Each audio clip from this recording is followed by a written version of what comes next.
Continuamos con más Marquemos un Norte. Y Néstor, pasaron 5 años y después.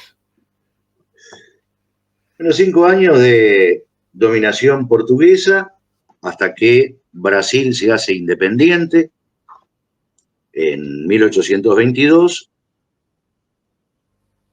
y en 1825 parece que viene un renacer de aquel ideario artiguista con lo que fue la Cruzada Libertadora. Comandado por uno de los lugartenientes de Artigas, exiliado en Buenos Aires, Juan Antonio Lavalleja, se da la situación que enarbola una bandera tricolor nuevamente, con la leyenda en el medio, libertad o muerte, y que en lo que fue y se conoce como la Declaratoria de la Independencia del 25 de agosto de 1825 en Piedra Alta, en la Florida, se hace esa declaratoria de independencia en lo que es la primera ley. Pero generalmente se olvida o se omite de que la segunda ley fue la de incorporación a las Provincias Unidas del Río de la Plata. Y ese, en definitiva, era la intención artiguista. O sea, que la provincia oriental siguiera perteneciendo a las Provincias Unidas del Río de la Plata, pero fue entregada 2 veces a los portugueses. Y bueno, en esta campaña se da una situación muy, muy especial.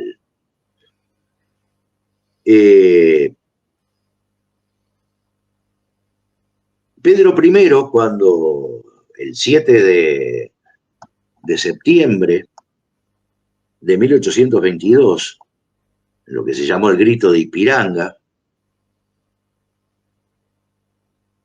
declara la independencia del Brasil de Portugal, no nombra a lo que es Brasil como el reino del Brasil, sino como el imperio de Brasil, y él se autoproclama emperador del Brasil.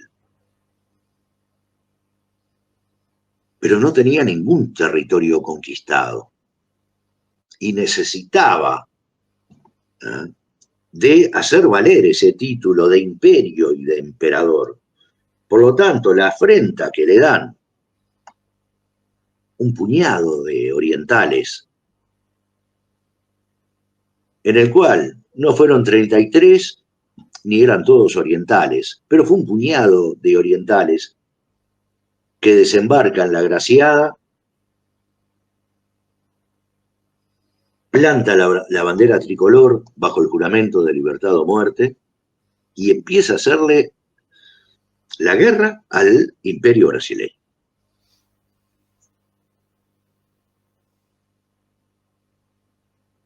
Pero siempre con la idea de formar parte de las Provincias Unidas del Río de la Plata.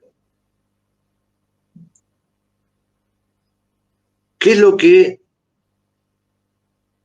hace lo que era en aquel momento la mayor potencia del mundo? Inglaterra o el Reino Unido. Habían perdido las 13 colonias de Norteamérica, pero estaban en un desarrollo de la revolución industrial muy grande y que necesitaban de materia prima. De ahí a que la intención en 1806 y en 1807 de tomar el virreinato del Río de la Plata.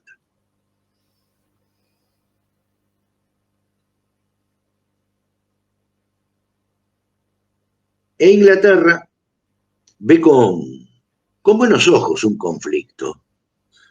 ¿Por qué? Porque Brasil, independiente de Portugal, no tenía tanto dinero las Provincias Unidas estaban prácticamente en bancarrota y decide prestarle dinero tanto al Brasil como a las Provincias Unidas, o lo que es la Argentina, para resumirlo, prestarles dinero para que le compren armas para entrar en el conflicto.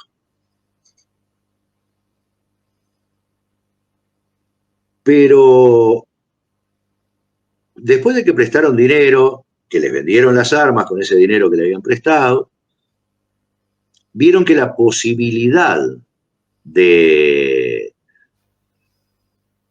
que se llegara a un gran conflicto bélico no existía. O sea, hubieron pocas batallas y que terminan prácticamente en 1826 con lo que fue la batalla de Ituzaingó. Y ahí la guerra queda en un stand-by entre las Provincias Unidas, que aceptaron la incorporación de la provincia oriental, quedan en un stand-by y no hay más conflictos.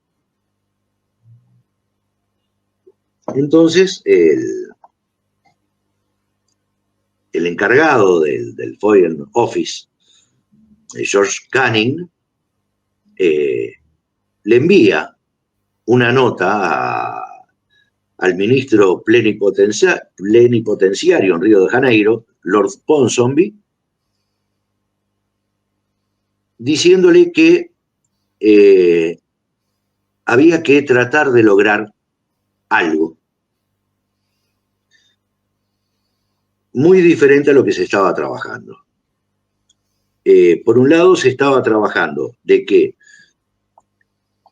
o Brasil llegase hasta el Río de la Plata, o que la Argentina tuviese, con la incorporación de la provincia oriental, en forma plena, todo el Río de la Plata en su poder. Entonces, de que Brasil llegase al Río de la Plata, se estaba dando una situación de poder eternizar el conflicto por el dominio del Río de la Plata entre Brasil y Argentina. Por otro lado, si Argentina se quedaba con las dos costas del Río de la Plata, el Río de la Plata no pasaba a ser un río internacional, sino un río interior de Argentina. Cosa que, teniendo en cuenta que el único medio de transporte que podía comunicar América con Europa era el marítimo, que un solo país tuviera la llave de todos aquellos productos que venían desde Bolivia, venían desde el Paraguay, venían desde el norte argentino o de las partes cordilleranas de Argentina, y el cuero y el tasajo, producido en Buenos Aires, en Entre Ríos y en la provincia oriental, que quedara solamente exclusivo para un país. Y eso no le convenía a Inglaterra. Por lo tanto, Canning le propone a Lord Ponsonby de que maneje toda la situación con el Imperio de Brasil y con las Provincias Unidas, de crear para los brasileños la provincia cisplatina, para los argentinos la provincia oriental, crear un Estado independiente y un Estado tapón que sirviera para amortiguar futuros conflictos entre Argentina y Brasil. Y es así que Lord Ponsonby empieza a trabajar esa idea sugerida por Canning durante lo que fue el resto de 1826 1827 y el ingreso de 1828.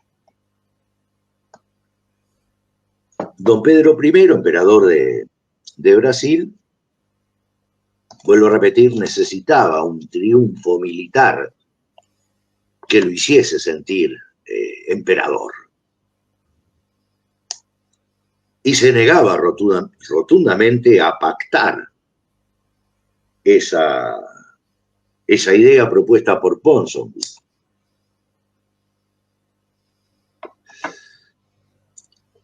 Argentina estaba en un proceso muy conflictivo entre centralistas y federales. De hecho, aquella solicitud de incorporación de la provincia oriental a las Provincias Unidas del Río de la Plata, que fue la segunda ley del 25 de agosto de 1825, no fue aceptada por Argentina mientras estuvo Bernardino Rivadavia de presidente. Cuando cae Bernardino Rivadavia y asume el poder de Buenos Aires Manuel Dorrego, ahí es que se acepta la incorporación y se le declara la guerra a Brasil por parte de las Provincias Unidas del Río de la Plata. Pero estamos hablando de ya pasado 1826. O sea, entrado 1826. Y es ahí que presta el gobierno de las Provincias Unidas parte del ejército que lidera Carlos de Alvear y que es el general del ejército teniendo como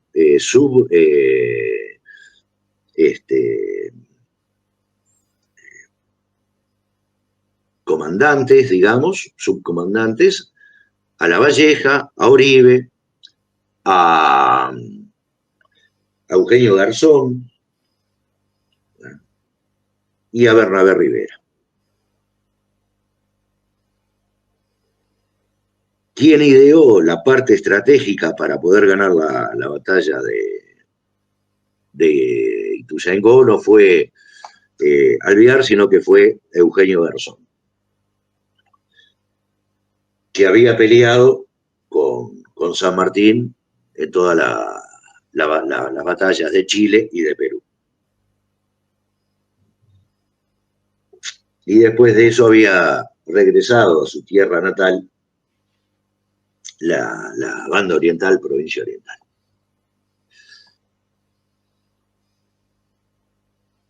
O sea, hay que recordar lo que dijimos también en cuanto a que San Martín en 1823 entra en un gran conflicto con Bernardino Rivadavia y le prohíbe hasta ir a Buenos Aires para ver en los últimos días de vida a su esposa que estaba moribunda. Y lo obliga a irse de la Argentina. Y es cuando hace su primer partida hacia Europa.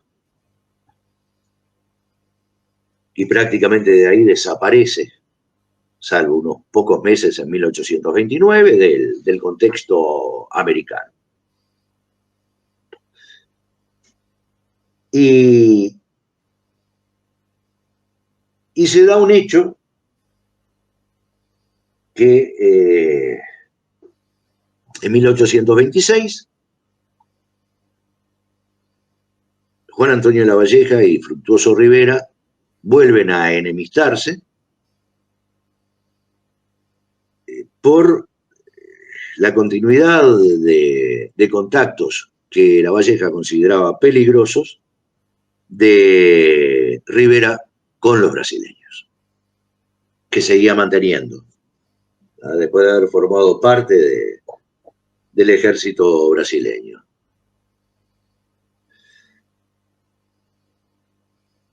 Rivera pasa a Argentina En Argentina lo llaman desde Buenos Aires para que aclare esa situación de continuidad, de amistad y de todos los contactos que tenía con los brasileños, pero es protegido por Lavalle en Entre Ríos. Lavalle consigue convencer a Dorrego de darle una porción del ejército argentino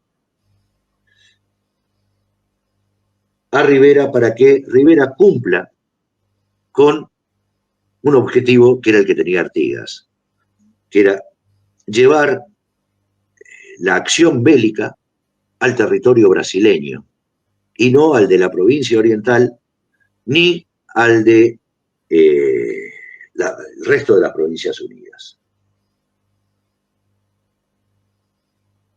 Y es ahí que se plantea la toma de las Misiones orientales.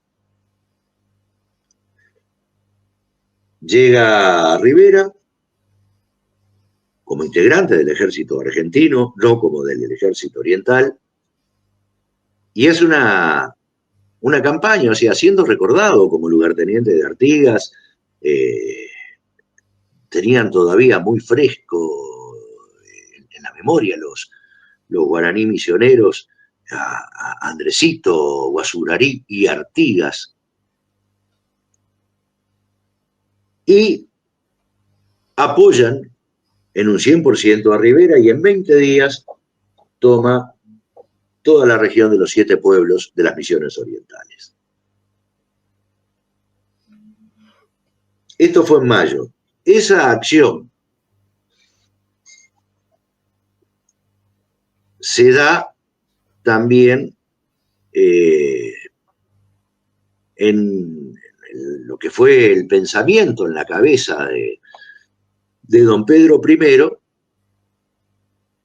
de, bueno, en vez de conquistar, empieza a ser un perdedor de territorio.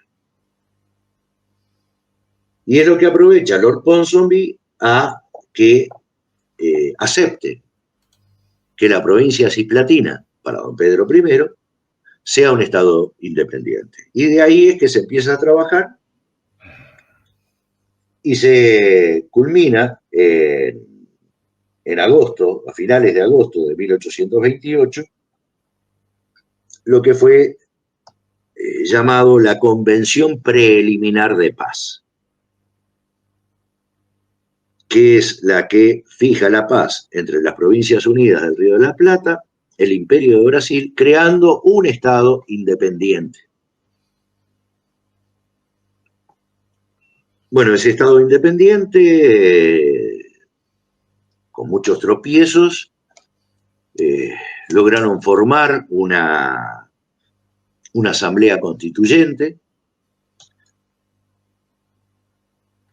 Esa asamblea constituyente estaba superpoblada por gente que había colaborado con los brasileños y con Fructuoso Rivera, y son los que van dominando, y habían solamente 2 representantes del artiguismo, los cuales no tuvieron prácticamente o sea, tuvieron voz y voto, pero ninguna de sus propuestas artiguistas fue acompañada dentro de esa asamblea constituyente. Las referencias para esa asamblea constituyente fueron la Constitución de Cádiz de 1812, Constitución española, la Constitución chilena, pero aquellas constituciones que había tenido como referencia Artigas de lo que después se llamaron los Estados Unidos de Norteamérica y de las 13 colonias, no fueron tomadas en cuenta como referencia en ningún momento. Y es ahí que se llega con un conflicto muy grande de poderes entre Lavalleja y Rivera, que estuvieron a punto en mayo de 1830. O sea, estamos hablando de prácticamente 2 meses antes de que se jurara la Constitución, estuvieron a punto de llegar a las armas, los dos bandos, los cuales pretendían ser presidentes, ser nombrados presidentes por la Asamblea General.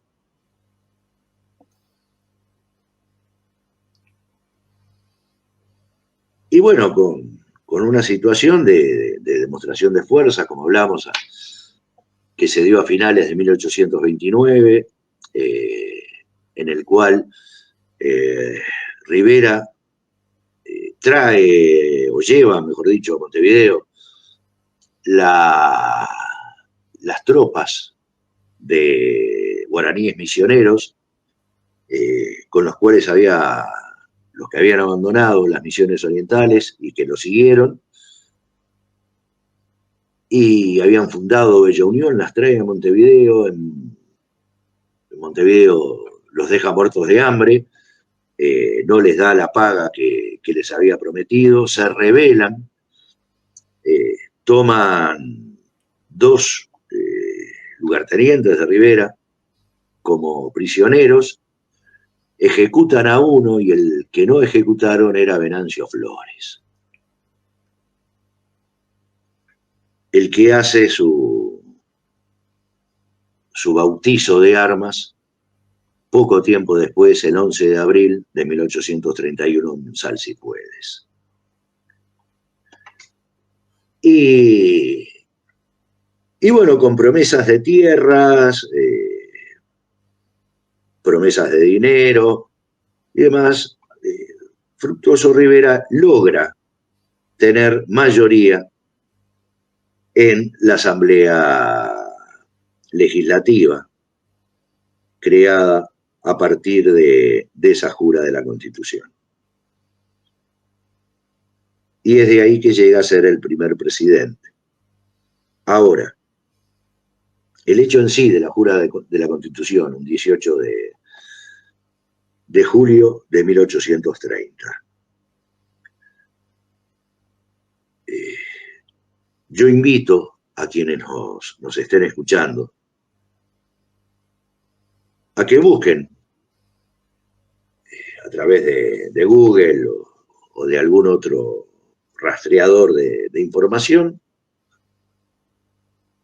los cuadros que se pintaron en la época sobre el acto de lo que fue la jura de la Constitución. Y bueno, esas pinturas muestran los balcones del Cabildo, enarbolado con banderas de Argentina, de Brasil, de Inglaterra, del flamante Estado Oriental, pero no se ve ninguna bandera de Artigas. Y si uno observa a la gente que está pintada en esos cuadros, tampoco va a ver a la gente de Artigas. O sea, no hay gauchos, no hay afros, salvo un niño afro, vestido como un bufón prácticamente, acompañando a una familia muy bien engalonada, y no van a ver a ningún originario, que era, o sea, los gauchos, los criollos pobres, los afros y los originarios eran la gente de Artigas. Tampoco se ven reflejadas en esas pinturas. Por lo tanto, el 18 de julio de 1830, en este territorio fue el certificado de defunción del proyecto artiguista, al cual se le termina dando el tiro de gracia a quienes todavía podían tener poder de derrotar a los ejércitos del flamante Estado Oriental, y estoy hablando del pueblo nación charrúa, al cual, por engaño, es convocado a la horqueta del Tiatucura y del Salsipuedes, con la pretensión de exterminio, como prácticamente el primer acto del flamante Estado Oriental, orquestado en diciembre de 1830. Cerramos por acá, Ricardo. El micrófono. No, lo tengo abierto. Acá tenemos una de las pinturas. Vos jurás que yo veo algo. Claro, lo que pasa es que tenés el celular. Vamos a mostrar otra. Que creo que esta es la más conocida de todos. La bandera inglesa, la bandera argentina, la bandera brasilera y unas cuantas banderas uruguayas. O sea, en sí, la bandera del Imperio del Brasil.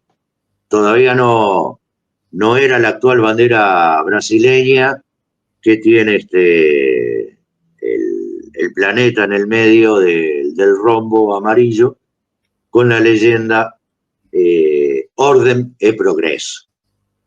Bueno, son las dos que hay en internet. Bueno, finalizar por ahí.